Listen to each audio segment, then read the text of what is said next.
Olá, você acompanha a partir de agora os trabalhos das TVs legislativas de norte a sul do país. São informações e reportagens especiais produzidas no Congresso Nacional, nas Assembleias Estaduais e nas câmaras municipais. Começa agora o Parlamento Brasil.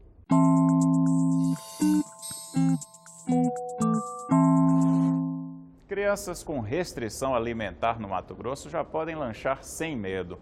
É que uma lei determina que as escolas públicas estaduais ofereçam merenda escolar adaptada. Uma novidade saborosa e saudável para estudantes com restrição alimentar. Confira na reportagem da TV Assembleia do Mato Grosso. Há 3 anos, Silvia descobriu que o filho Emanuel, de 5 anos, é celíaco, uma doença autoimune. Ele tem intolerância permanente ao glúten, além de alergia a diversos alimentos, como leite. Durante o período de 3 anos, que foi até onde a gente fechou o diagnóstico, o Emanuel sofreu. E eu, por não ter informação e ser considerada errada pelos médicos, que não dava alimentação certa para o meu filho, por isso que ele não ganhava peso, por isso que ele não crescia, por isso que ele tinha imunidade baixa, era assim que eles colocavam. Então, durante 3 anos nós passamos por esse sofrimento e vendo o Emanuel sofrer. Quando foi em fevereiro de 2015, os sintomas do Emanuel começaram a se agravar muito.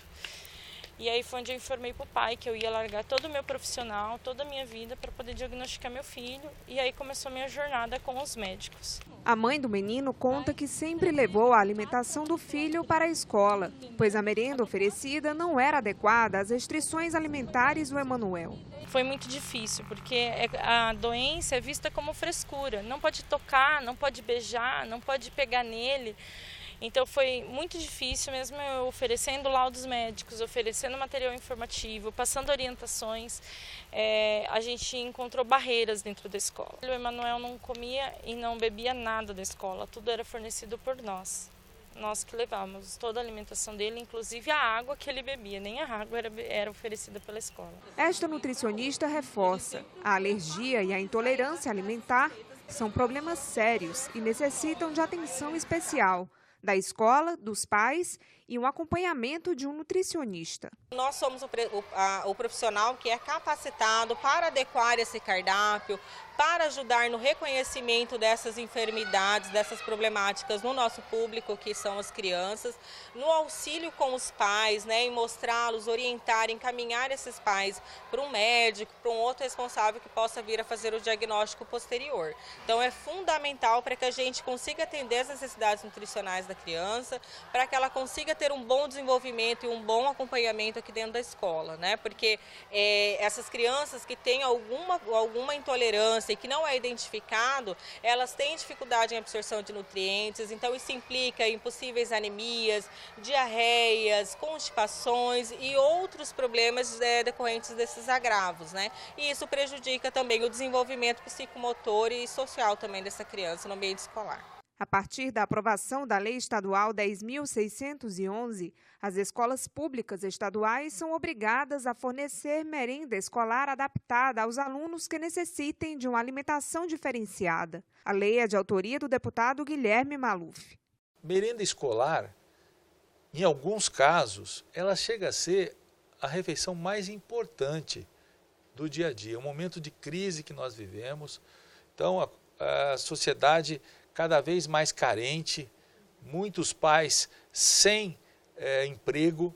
Então, ou seja, e se nós tivermos algum tipo de restrição e ela não for atendida, essa criança fica sem alimentação durante o dia todo e acaba não aprendendo nada.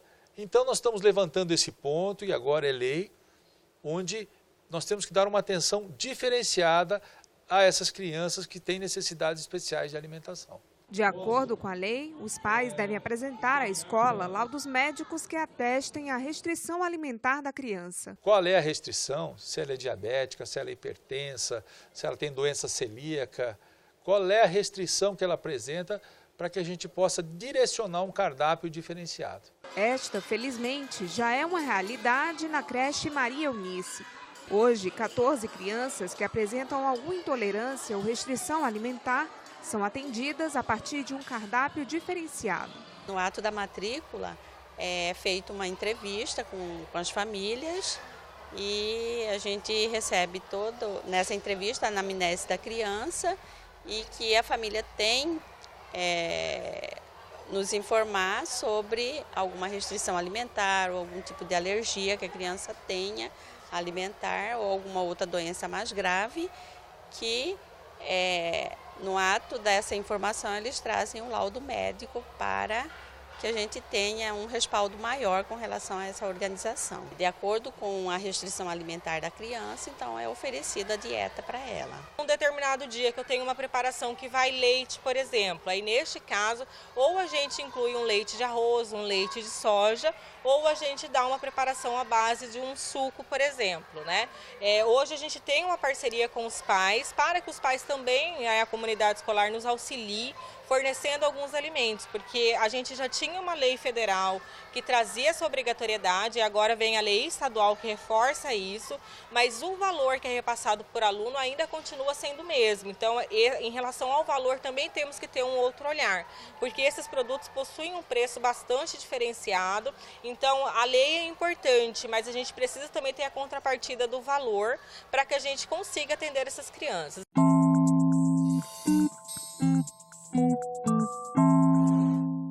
2018, ano de Copa do Mundo e de eleições. Eventos que mexem com o dia a dia de todos os brasileiros, mas que estão longe de afetar a rotina como os números da economia. Mas afinal, para que servem esses números? Esta reportagem da TV Senado explica. O Brasil se recupera da maior recessão da sua história. Depois de um crescimento de apenas 0,5% em 2014, o país encolheu por 2 anos seguidos. O PIB, Produto Interno Bruto, que soma tudo o que foi produzido no país em um ano, diminuiu 3,8% em 2015. Já em 2016, a queda foi de 3,6%. Ainda não há números fechados para o ano passado, mas a estimativa é que o país tenha aumentado sua produção em apenas 1 ponto percentual. Pouco, frente ao enorme retrocesso dos anos anteriores. A gente está num processo de retomada muito lenta do investimento. O investimento caiu por mais de 2 anos seguidos, agora está começando a crescer um pouco. Ainda é um crescimento muito baixo, incapaz de reabsorver o enorme contingente de pessoas que perderam suas ocupações. Os indicadores econômicos apontam que algum crescimento virá este ano. A venda de papelão, que embala a produção industrial e anuncia seu aumento, cresceu 5,4% em bases anuais pelos dados de novembro.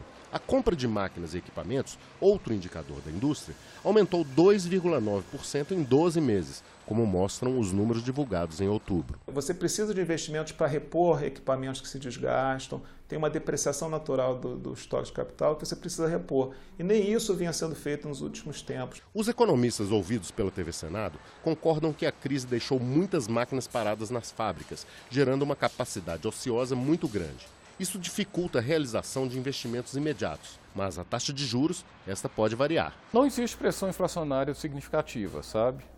Então, talvez ela se mantenha. Até tem espaço para cair um pouco agora no curto prazo. Vai ter uma taxa de juros real de 2,5%, 3%, que para o Brasil seria uma maravilha, mas em termos mundiais é extremamente alta ainda. Eu acho que 2018, e o próprio mercado financeiro espera uma inflação aí na faixa de 4%, 4,5%, a elevação da inflação ela tende a levar a uma elevação da Selic, que em última instância, né, é o que vai ser a referência, né, da taxa real de juros. Neste ano eleitoral, a grande pergunta é se o governo vai conseguir avançar na sua agenda liberal. Sem a reforma da Previdência, considerada essencial para que o governo cumpra seus compromissos de médio e longo prazo, o presidente Michel Temer levou para a reunião do Fórum Econômico Mundial na Suíça a promessa de avançar nas privatizações, que hoje tem como carro-chefe a Eletrobras. Não apenas do ponto de vista da falta de recursos fiscais do governo, mas também do ponto de vista da eficiência do setor privado para fazer vários desses investimentos, as concessões de diversas áreas estratégicas são fundamentais. O governo conseguiu algum resultado positivo em 2017, ou seja, um déficit abaixo do que era a expectativa, exatamente por conta dessas receitas extraordinárias. Ele pode, diante da situação fiscal, fazer uso da privatização para gerar recursos extraordinários e cobrir o rombo do caixa. Qualquer política pública, ela pode ser implementada com o setor privado. Não precisa da estatal para fazer isso. E, na média, como eu disse, tem experiências mal sucedidas estatais, né? Mas, na média, o setor privado tende a ser mais eficiente. Se a empresa privada quebrou, pronto, vai lá, alguém assume, o negócio pelo menos não passa pelas contas públicas. E o ano já começa com uma grande incógnita. A reforma trabalhista, aprovada no final do ano passado, vai conseguir aumentar o número de vagas no mercado formal? A ideia da reforma é, de fato, flexibilizar o mercado de trabalho de modo a facilitar, tornar mais fácil contratar e demitir. Certamente espera-se que, aumentando a eficiência do mercado de trabalho, aumente também a eficiência da economia como um todo, do sistema econômico como um todo. Vamos ter uma melhoria no quadro de emprego, mas com a geração de emprego de baixa qualidade. O cenário é contraditório. Vai haver maior oferta de emprego, mas, de outro lado, são empregos de pior qualidade, menos renda do trabalho. Empregados domésticos poderão ter direito ao abono salarial anual, uma espécie de salário extra paga pelo governo federal a trabalhadores que ganham até 2 salários mínimos e que estão inscritos no PIS/PASEP há pelo menos 5 anos. A Comissão do Trabalho da Câmara aprovou um projeto que estende esse benefício aos domésticos e ele ainda precisa passar pela Comissão de Constituição e Justiça e também pelo plenário. Na reportagem da TV Câmara, você vê os detalhes. Um estudo divulgado pela Organização Internacional do Trabalho em 2013 mostrou que o Brasil é o país com maior número de trabalhadores domésticos do mundo, mais de 7 milhões de pessoas. A grande maioria são mulheres. É o caso da Maria das Dores, que trabalha na mesma casa de família há 7 anos. Ela gostou de saber que poderá ser contemplada com o abono salarial anual. Boa ter um abono. Mostra que nosso serviço vai ser mais valorizado ainda, né? Porque é um serviço reconhecido, né? Vai ser reconhecido nosso serviço doméstico. Com a emenda constitucional número 72 de 2013, os empregados domésticos passaram a ter os mesmos direitos dos demais trabalhadores urbanos e rurais. O único benefício que os domésticos ainda não desfrutam é o abono salarial anual, no valor de um salário mínimo. Esse abono é pago anualmente aos trabalhadores que recebem até 2 salários por mês. Agora, um projeto de lei complementar em análise na Câmara inclui o abono aos empregados domésticos. Mas, para isso, os empregadores terão que contribuir para o PIS/PASEP. Esta contribuição é uma contribuição mínima para o empregador, porque isso vai representar 1%, vai representar, de quem ganha até 2 salários mínimos, vai representar no máximo R$20. Nós estamos dando isonomia de condições, nós estamos dando um processo onde nós dizemos de forma muito clara que empregados e empregadas domésticas têm que ter os mesmos direitos. Portanto, é uma contribuição muito pequena para o empregador, para que se assegure uma dignidade e uma igualdade de condições para empregados e empregadas domésticas. Este economista do DIEESE lembra que o serviço doméstico é muito significativo na economia do país.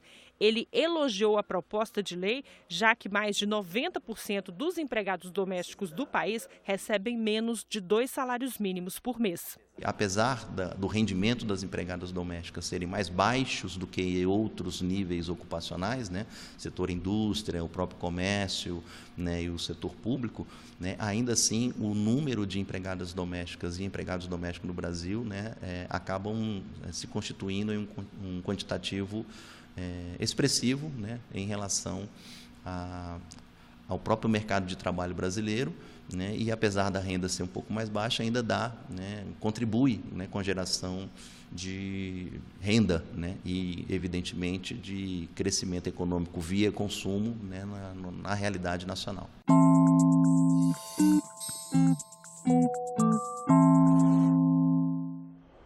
A criação dos circuitos turísticos em Minas Gerais deu tão certo que o modelo já é copiado em outros estados brasileiros. A ideia é agrupar diferentes municípios com afinidades econômicas, sociais e culturais. E esse modelo ganhou ainda mais força com a aprovação da política estadual do turismo. Veja os detalhes na reportagem da TV Assembleia de Minas. O nome dele de verdade era Malaquias. Em cada momento, espiava de revés para o Morro da Garça, postular, a Nordeste, testemunho.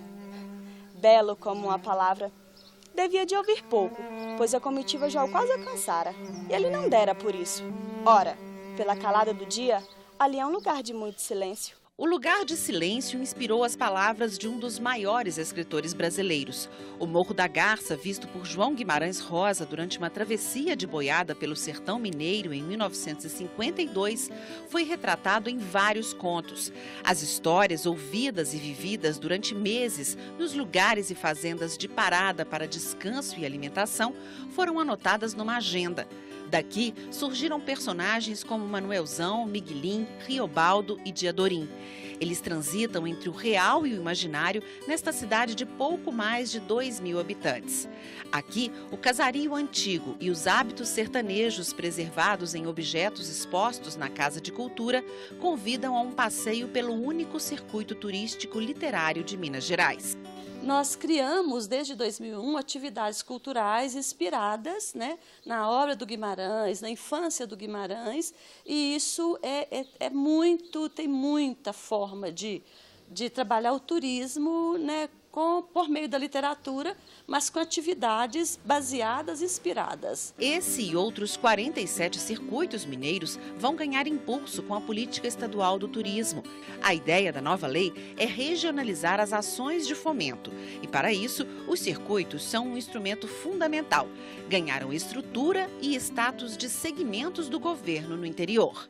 Os circuitos, enquanto instâncias de governança regional, eles têm esse papel de interlocução local com seus associados, municípios, sejam eles 10, 15 municípios, mas eles conseguem fazer esses pequenos recortes dentro da geografia do Estado. Facilita, né, a relação, né, a participação, a celebração de convênios.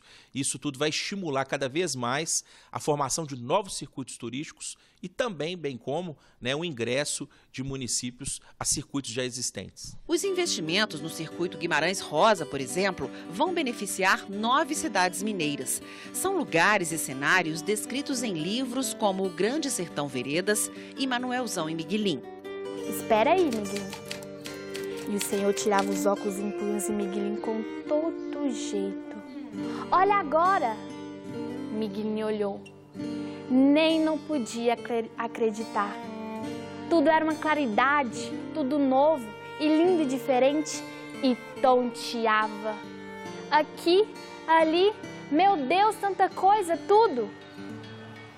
O Senhor bebia café com eles. Era o doutor José Lourenço do Curvelo. A cidade de Curvelo, citada pela contadora de histórias, é a próxima parada no circuito Guimarães Rosa. Aqui, na estação ferroviária, essa placa mostra uma frase escrita pelo próprio autor. Curvelo, cidade capital da minha literatura. São muitas as referências ao município na obra do escritor, mas Curvelo aproveitou a identidade regional para oferecer aos turistas atrações que vão além de Guimarães Rosa. A rota começa na estação ferroviária, passa pelo museu e pela Basílica de São Geraldo, única no mundo dedicada exclusivamente ao santo. O projeto social Dedo de Gente ensina ofícios a jovens que criam peças de artesanato para o consumo dos turistas. Não há limites para seduzir quem carrega na bagagem muita vontade de se divertir. Curvelo tem até um autódromo, sede oficial de competições de Stock Car. Estamos melhorando, estamos desenvolvendo, construindo novas estruturas para receber esse público, a parte de alimentação também. A cidade, o governo está trabalhando também nisso, ou seja, melhorando a logística de acesso, melhorando a própria cidade, os próprios empresários da cidade, com a construção de novos hotéis. Uma cidade com o turismo aquecido transforma a economia em outras áreas. E esse é o desafio da nova política estadual. Organizar as cidades enquanto cidades turísticas, na infraestrutura básica, na rede de serviços como hotéis, restaurantes, receptivos e principalmente a roteirização. Se o amor proibido entre Riobaldo e Diadorim, de Grande Sertão Veredas, já encanta leitores de dezenas de países desde o fim da década de 1950, está na hora de o turismo em Minas deixar de ser apenas uma história que aguarda um final feliz. Pois então, o meu nome verdadeiro é Diadorim.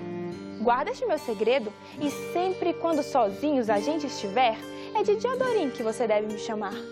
Diga e peço, Riobaldo, a amizade nossa, ele não queria acontecida simples. no comum, sem encalço. A amizade dele, ele me dava. E amizade dada é amor. Ficamos por aqui. Se você quiser rever este ou outro programa, é só acessar o site da TV Senado, senado.leg.br/TV. Espero você no próximo Parlamento Brasil. Muito obrigado pela companhia. Até lá!